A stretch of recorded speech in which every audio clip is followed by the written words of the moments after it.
My husband swore he was going to dip into our joint savings account so he could get this massive birthday present for my mother-in-law. Well, I didn't really believe him. And guys, lo and behold, on her birthday party, he shows up empty-handed and I nudge him and say, where's the present that you said you were going to get? He rolls his eyes and says you were supposed to get the present. Guys, this is a red flag, but I'm going to tell you right now. Over the course of this story, things are going to get so crazy. Are you ready? I'm 26 and female, and I think my husband is stealing from our joint account. First of all, yes, I know I can see all the transactions he made and he was actually asking permission, but I've got to say the stuff he's been doing lately is starting to look a bit sketchy. Let's call my husband Sean. Our relationship started in a rather peculiar way.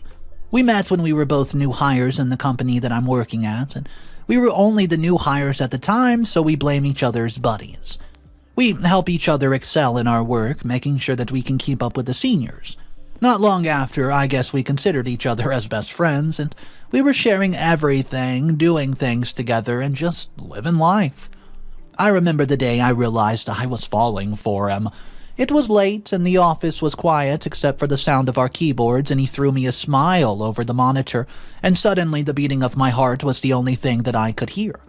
While Sean's background started to blur, and all I could see was his face. I know cheesy, but hey, I was in love. Sean is still a good person, and I just know that his partner will be lucky. That's how good he is, or so I thought. Sean was actually already in a relationship, and he never mentioned it once, which is really weird to me, because why would he keep a secret, right? Then I found out that he was in a relationship with not one, but two. Not only that, those two are much older ladies, who could be his mother. I brushed it off, telling myself it was none of my business. After all, I wasn't planning to fall in line as his third woman. I was naive back then, and I should have meddled with his decisions. I should have, and told him how wrong it was, but I chose to be silent. Despite Sean being a two-timer, I stayed friends with him.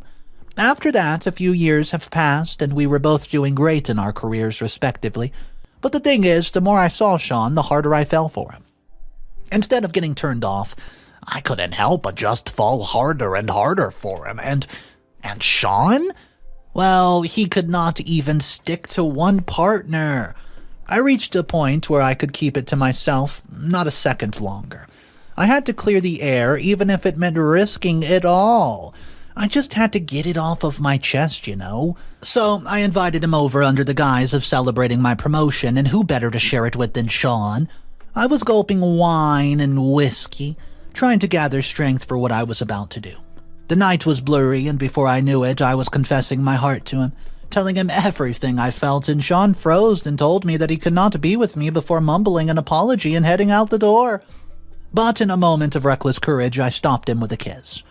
You know, one thing might have led to another. And, like what Sean said that night, we could not be together, so we settled into this friend with benefits type arrangement. I told myself I was okay with it as long as it was with Sean.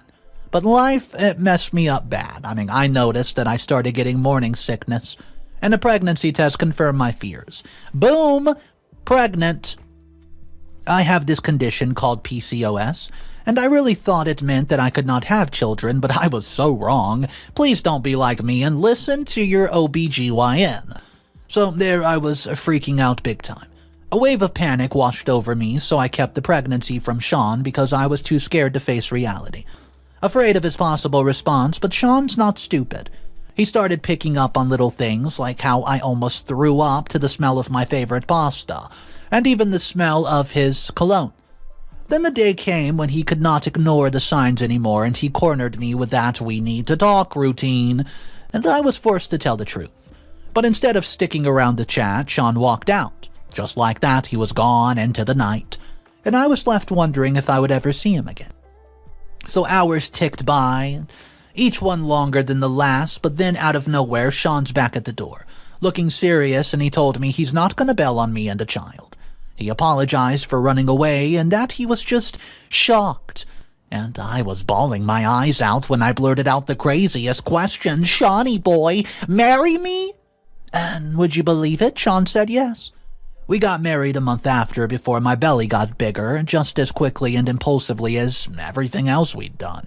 We married each other in a simple beach wedding because everything happened so fast that we did not have the chance to prepare for an extravagant wedding. Anywho, that day was so memorable, I could still remember the way Sean's hand trembled a little bit as he slid the ring onto my finger. The catch in his voice when he said, "I do." It was the laughter of our friends, the off-key singing of the Elvis impersonator, and the impromptu dance on the sidewalk under the fairy lights that completed the perfect wedding I could have never imagined in a million bajillion years. Fortunately, we did not need to buy a house, as I offered the house that I bought through a mortgage. It felt like a fresh start, a real home for our soon-to-be family. Even though our child was not born yet, I could see how Sean was going to be an amazing father. He transformed his bedroom at our house for our children's bedroom and bought the cribs and all. However, life is just really unexpected. At 5 months alone, I lost the baby, and it was the kind of pain I could not put into words. It was very traumatic, and after we picked ourselves up, we looked at each other and knew that we had to make a choice. We decided to live life just for us, no kids on the horizon. You know, the dink life. Dull income, no kids. If you guys don't know what that means, it's, like I said, dull income, no kids. Sean got the snip to make it official, and I was talking about a vasectomy, lol. But you know what? Things definitely changed after that. Sean, he just wasn't the same guy who would laugh at my dumb jokes or dance with me in the living room anymore. It's been 4 long months since the miscarriage, and every day feels like I'm walking through a fog. The nursery we started setting up is just a room now.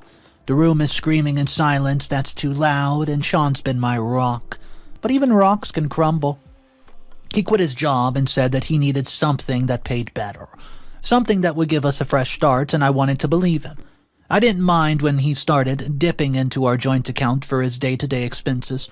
When he dried out the savings and, we're considered a team. Am I right?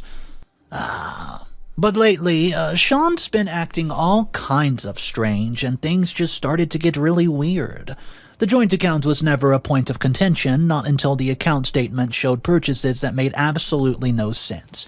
I'm talking gadgets that we didn't even need, subscriptions to services that we've never used, and when I asked Sean about it, he would just shrug it off, telling me not to worry, that he would handle it and saying he'd pay it back, and no biggie, right?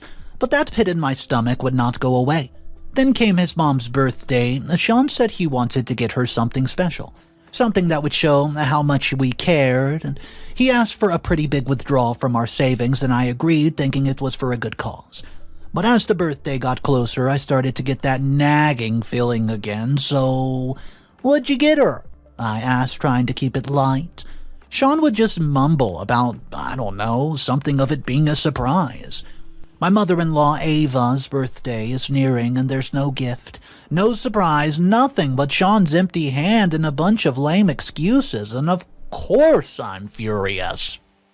But Sean just keeps dodging with one excuse after another, and I decided enough was enough, and I knew that I had to take action, so I've planned on finding out the truth and what's really going on, but I just don't know how. But where to start? I mean, how do I handle the situation? How do you confront the man that you love?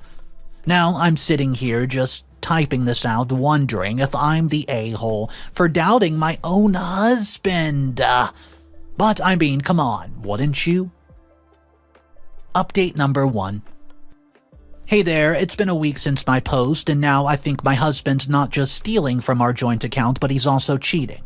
First, I just wanted to respond to your comments. The comments are so overwhelming that I could not possibly reply to every single one.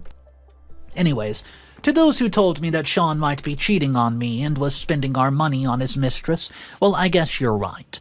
Before confronting him on what was really going on, I followed your advice to observe his actions first, and I'm not gonna lie, once you guys are commenting, it made me overthink so darn much. And I guess it's not just overthinking and was indeed real. At first I decided to play it cool at first, so he doesn't get suspicious. I asked his whereabouts from time to time, how his job hunting has gone so far and all, and Like what I said before, I really thought I was just overthinking because Sean always has something to reply to.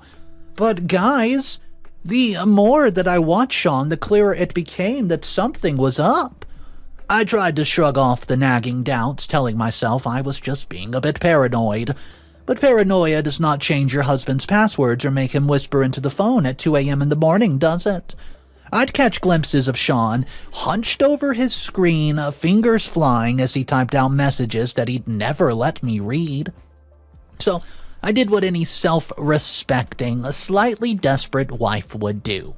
I turned into a stalker. I discreetly followed Sean whenever I was free, and guys, I was very, very careful, keeping to the shadows to not arouse his suspicion. As I watched him wait outside the mall inside my car, I could feel my heart hammering so loud I was sure that he'd hear it. But he didn't. He was too busy meeting up with some mystery woman who had white streaks in her hair.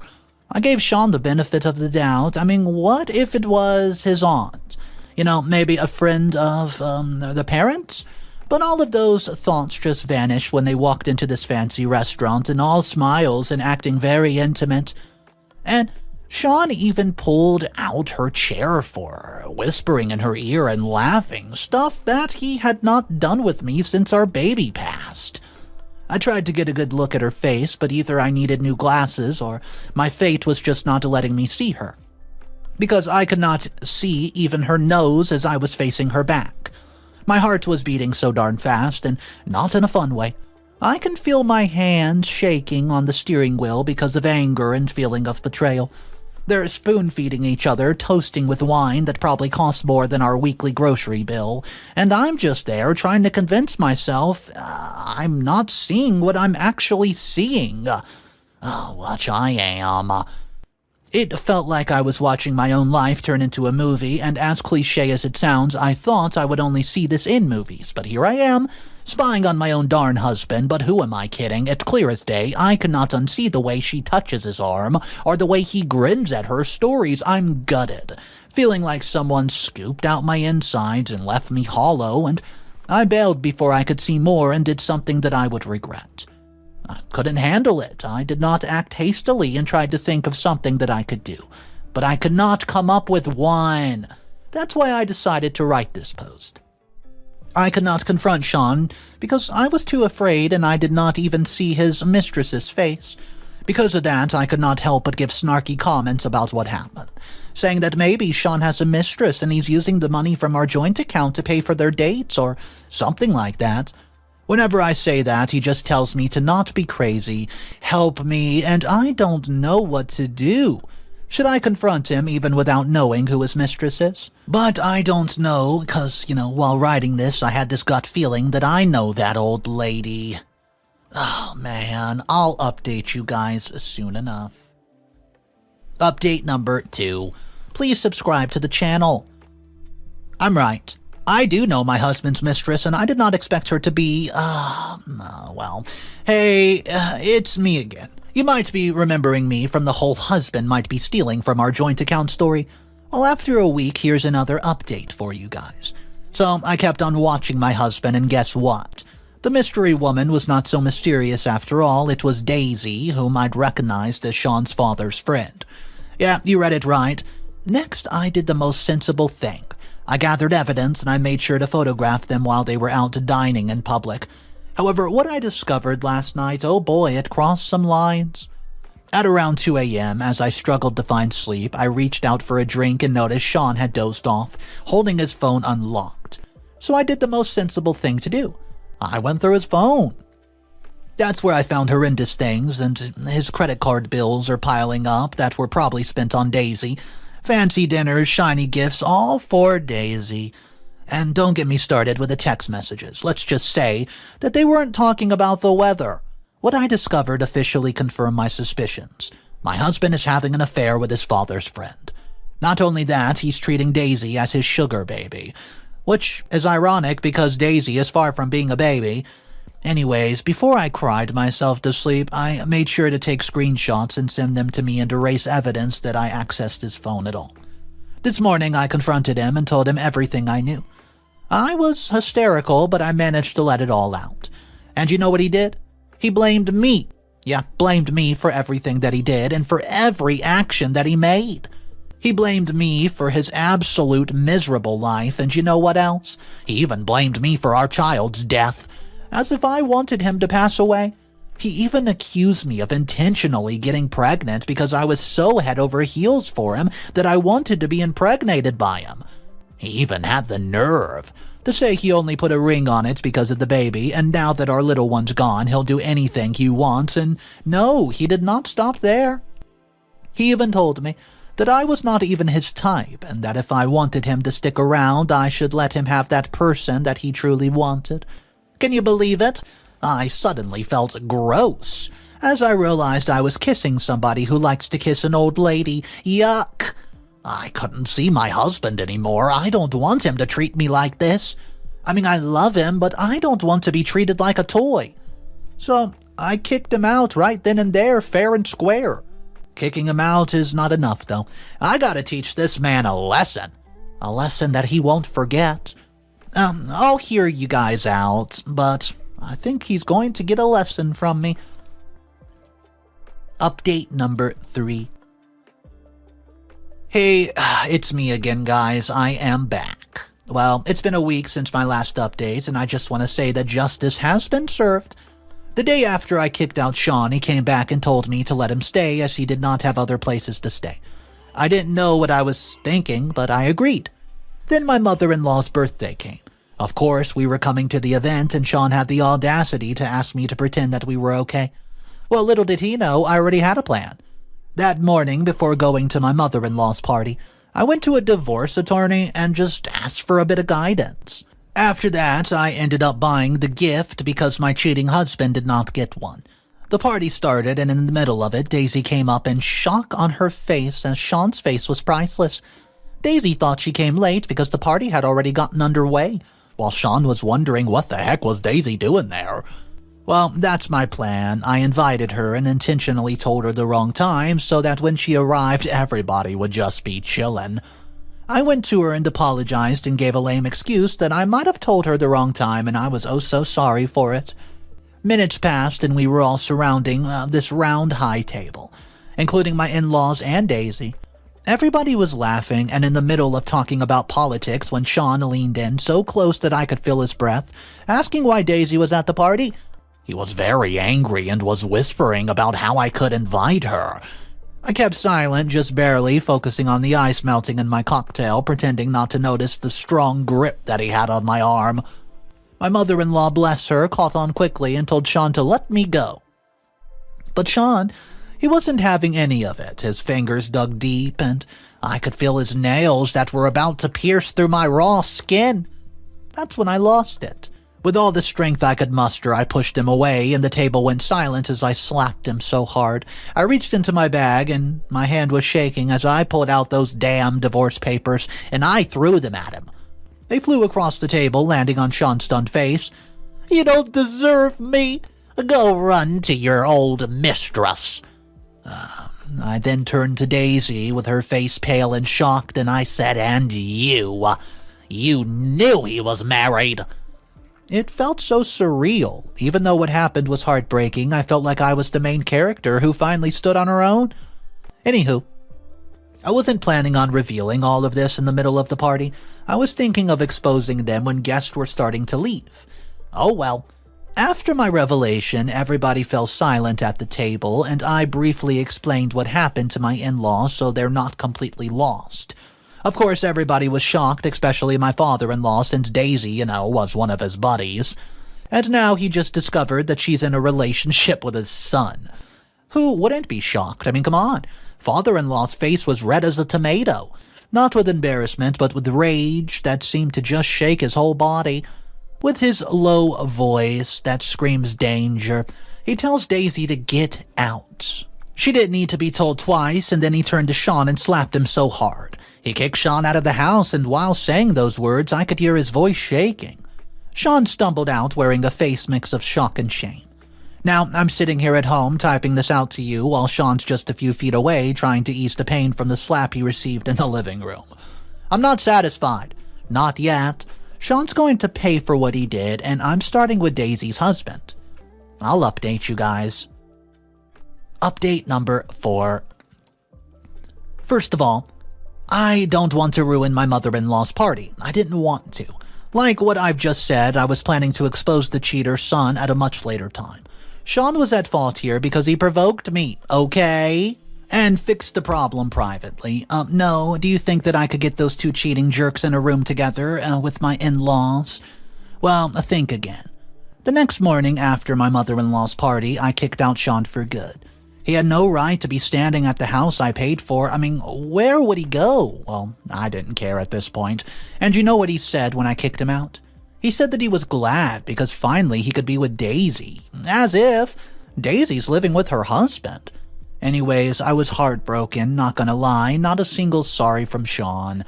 Anyways, I did not just come this far just to be sad about not getting an apology. So like what I said in my previous update, I reached out to Daisy's husband, Dave. I told him everything, and that man was so damn angry that he wanted to hurt Sean, but of course, we would not want that, so I asked him to calm down and told him I had a better plan. They wanted to be together, well, they can be together, full of shame. It took us a week to prepare for our plan and set up our own little sting operation. I'm talking hidden cameras, check. A story about Dave going on a fishing trip for a week, check. And wouldn't you know it, they took the bait, hook, line, and sinker. For an entire week, we watched the live feed of Sean and Daisy, thinking they were the next Ryan Reynolds and Blake Lively or something. It was cringy to watch them play husband and wife that I could not continue watching them, even just for a whole minute. I hate them. The 1 week was more than enough for us to gather evidence as much as we needed. Then D-Day arrived. The footage was sent to our relatives and friends, and before we knew it, we were bombarded with calls and messages asking what happened. Sean's parents begged me to unsend the footage, but it's too late. Their son did this, and from all the calls I received, I only answered one. It was from Daisy.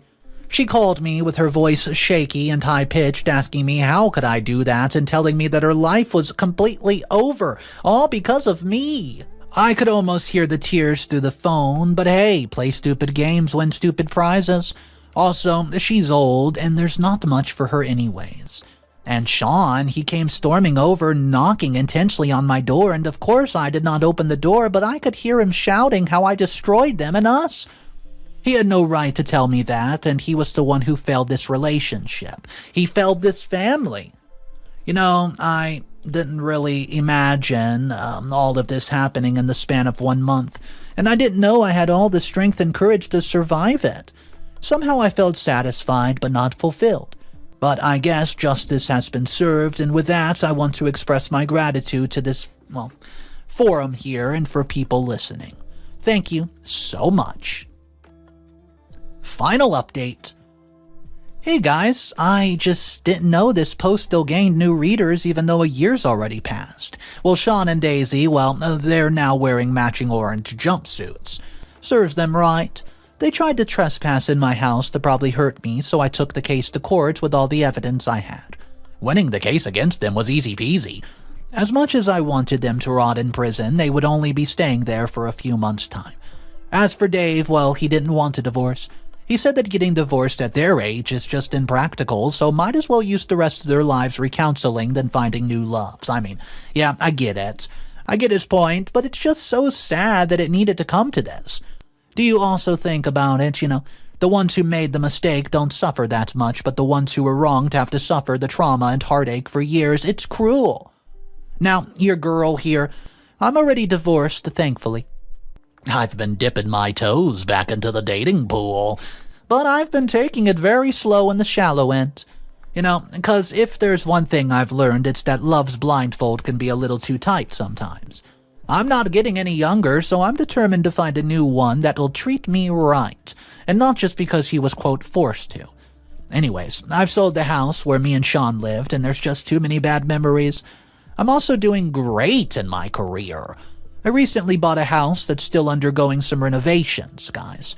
And, I don't know, hopefully could move in there soon. I've also adopted a dog and a cat, and they're just being the best things ever. They made life bearable. So, the lesson here, you ask? Love's great and all, but don't let love blind you. Once again, I'm so grateful to all of you, especially those who helped me out. Thank you.